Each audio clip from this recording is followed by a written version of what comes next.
Jackson and the defensive coordinator, Coach P, Clancy Pendergast, joins us now. Appreciate the coach always coming down. All right, through 5 games, you get a quick breather here. I'm sure you'll do some self-scouting, looking at your defense. So how would you assess the whole unit through 5 games? Well, we've played 5 completely different offenses. So welcome to the Pac-12, right? Yeah, no doubt. So there's been some peaks and some valleys, and there's a couple areas that we need to continue to work on and get shored up, and that's kind of part of the process now during the bye week is studying the cut-ups and looking at all 3 levels and where we can get better. You know, after seeing Brandon and Jay walk through here, Coach, this is the first time I thought I can actually do your job.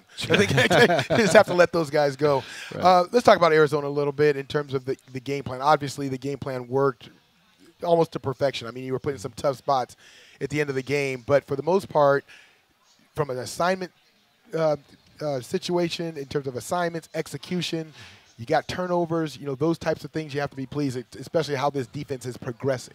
Yeah, it really is. I think we're finally developing some continuity, particularly in the secondary. I like playing a lot of the same guys together, and particularly, like I said, in the back 7 where they can get kind of get a feel working together.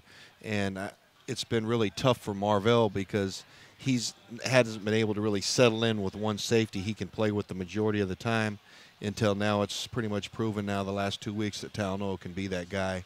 So I think that is the 1-2 punch there at safety that I'm excited about continuing to grow as the season moves on, now that we're creating some continuity back there that I think will help the whole defense. Yeah, Marvell's been such an Iron Man for you. Never comes off the field. Underappreciated guy. Another guy, listen, I know he's appreciated in Cameron Smith, but tell me something. He's led the team in tackles in every single game this season. Tell me something that maybe the average person doesn't know about Cameron that really makes your job easier and better. Well, Cam is a very instinctive player. He really is good at keying, diagnosing run and pass. Has a really good feel for that. He's really become more of a student of the game as he's gotten older. And I think the biggest thing with Cam, and we've had these conversations the last year or so, but he's trimmed up. He's lost 10 to 15 pounds, and I told him, I said, hey, you can't be weighing 245. You look at Luke Kuechly, you look at Kendricks at Minnesota, you look at some of the better middle linebackers in the league. They're looking for guys that can run and cover and change direction and be a 3-down player, and that's one area that you need to improve in. And he really has taken it to heart and changed his body, and I think you can see that in his play, really going sideline to sideline. That's what I was going to ask. Have you noticed in the first 5 games that taking effect? Yeah, no question. I think now that he's really a complete inside linebacker now, because he's added that to his game. And I've had many scouts visit our school or visit USC, and they want to talk about Cam, and they see a noticeable difference. So it's good for him. It's good for us, and it's good for all parties involved.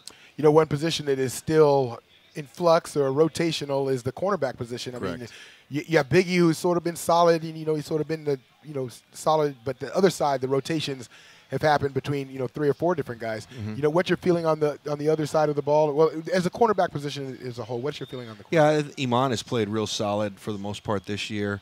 There were some things that when you went back and looked at his film the last 2 years, I spent a lot of time studying him. I'm big on keeping the corners left and right to where the same footwork, the same eye control, all the same things playing on one side. And if you went back and looked at his film the last 2 years, because we had such a special talent in Adoree Jackson in 2016, we were able to flip him and match him sometimes. Right.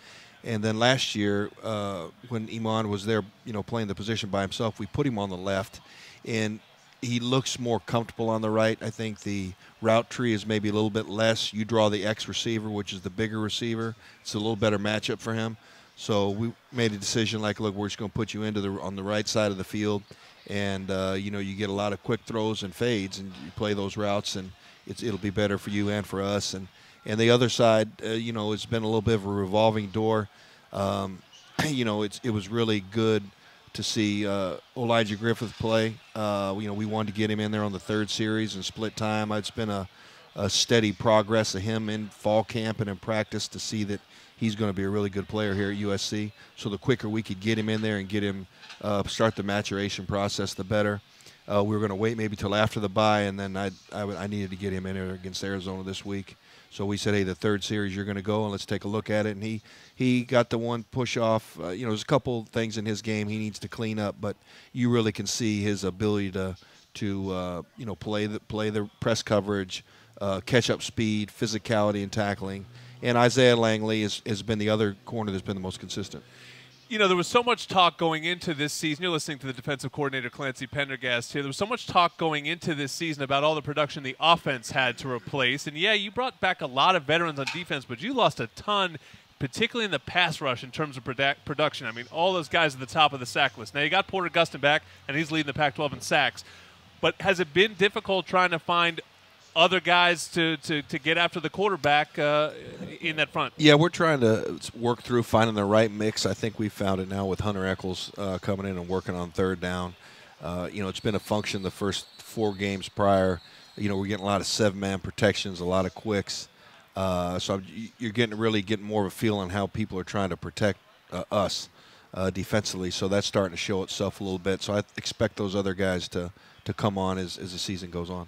The versatility that you have at your disposal this year, because there's so many guys that are rotating, but also with different talents, I think it really showed up against Washington State from my perspective, which doesn't mean much, but it looked like you had 4 different game plans almost defensively against Washington State, whether it be attacking, dropping back in coverage, there was zone coverage schemes, there were man coverage schemes.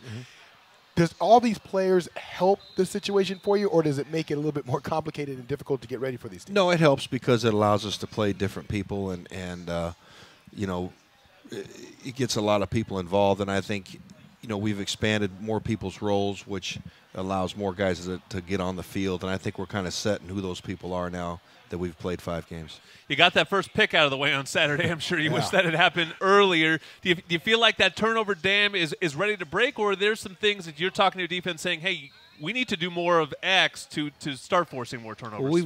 Well, it's my experience that turnovers do come in bunches. Yeah.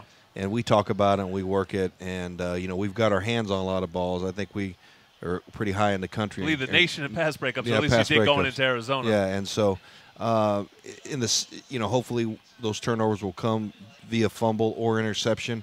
When you're a press-oriented team, you don't get a lot of interceptions because you're not playing the ball, you're playing the man. And for this league, I like to press more than I like to play off, just because I want to force tighter throws for the quarterbacks. One thing that you guys have also been able to do is, minimize the team's big strikes. Last year, there was a lot of big strikes, and of course, that's a priority to stop this year. Arizona didn't have any, so I know that has to make you happy in terms of the progress that you're making in that category. Yeah, I think that we were able to maybe mix the coverages up a little bit more, working in a little more drop 8, where we can buzz some people out to help the corners. To just don't always leave them on an island all the time. And it's like I tell the guys all the time that the coverage is a function of all 3 levels. Right. How good are we rushing? How good is the linebackers playing underneath the routes and covering their guys underneath? To allow the safeties to play a little bit deeper. So it all ties in together. And hopefully our guys have a better feel for what we're trying to get done as a total unit. All right, well, running game's coming up. Enjoy the bye week, Coach. We really appreciate you joining us on Trojans Live. Trojan fans get 1 free admission to the Ralph's Ultimate Tailgate Experience. Select USC football home games this fall when you purchase $35 of participating items at Ralph's. Look for the signs and tags in the store. Every $35 you spend gets you 1 admission. Thank you to Clancy Pendergast. When we come back, we'll get JJ's take on everything through 5 games and where the Trojans are headed coming out of this bye week. Coming back on Trojans Live.